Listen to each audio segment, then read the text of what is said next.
Up front now, the former Pentagon military official who ran the covert government program up until this last November, Luis Elizondo. Luis, thank you so much for your time tonight. I mean, first, tell us what the purpose of the program was and why it was so secretive. Sure. The purpose of the program, Advanced Aerospace Threat Identification Program, was really designed to do just that. From a national security perspective, identify those things that we see, whether we see them electro-optically, we see them with radar, we see them as eyewitness reports, through a myriad of different ways and avenues that we receive the information, and try to ascertain and determine if that information is a potential threat to national security, in a nutshell. So what did you find? Well, we found a lot.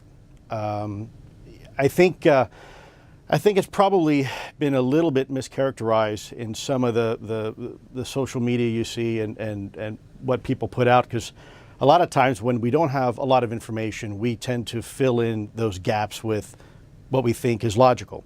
And there's still, by the way, a lot we really don't know. I think what's important is that we have identified some very, very interesting, anomalous type of aircraft. Let's call them aircraft. Things that don't have any obvious flight surfaces, any obvious forms of propulsion, and maneuvering in ways that include extreme maneuverability beyond, I would submit, the healthy G-forces of a human or anything biological, hypersonic velocities, low observability, positive lift, again, seemingly in defying the laws of aerodynamics. So people are talking. Think, I mean, but do you believe, when you get that Navy pilot saying what he said, do you think that that was, a UFO? To obviously, I don't have any other word to use, or that, or something else? Sure, that's a great question. Keeping in mind, it's not just the pilot's testimony on an observation. Sure, when someone comes to you who's in charge of a multi-million-dollar weapon platform, who maintains a top-secret security clearance, who is paid and trusted by this country to go fight wars and to fly over cities with live munitions, and by the way, they're trained observers with millions of dollars invested in their training. Yep. I would submit to you it's pretty compelling. But on top of that, it's not just the eyewitness testimony. It is actual electro-optical data and radar returns. It's also people like radar operators and air traffic controllers. So I think the discussion should be maybe a little bit broader than that. I think people are focusing just on 2 videos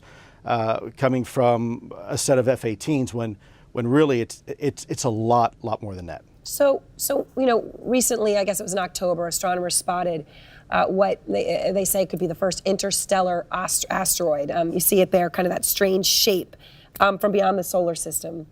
What do you see when you look at that? Well, Ms. Burnett, I have to admit to you, when I ran this program, I was fundamentally looking at, my colleagues looking at 2 things. Yeah. What is it and how does it work? We have deliberately stayed away from going down the rabbit hole of who's behind the wheel and what are their intentions. Yeah. Because a lot of people have a lot of feelings towards that and are very emotional about that.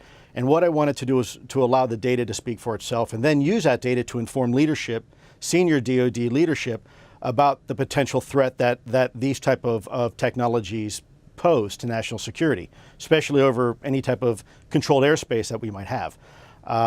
So I'm not trying to be evasive in any way or vague with your answer, but yeah. Well, I think there's a lot of possibilities. Look, and I know you think it's important. I know you think that the government didn't take the threat seriously enough. So let me just ask you point blank the question. Do you believe that life from somewhere else, while you ran this program, came here, visited, observed? I will tell you unequivocally that through the observation, scientific methodologies that were applied to look at this phenomena, that these aircraft, we'll call them aircraft, are displaying characteristics that are not currently within the U.S. inventory, nor in any foreign inventory that we are aware of. So I know you're being clear, but I mean, the answer is yes. I can't speak on behalf of the government. Obviously, I'm not in the U.S. government anymore. My personal belief is that there is very compelling evidence that we may not be alone, whatever that means.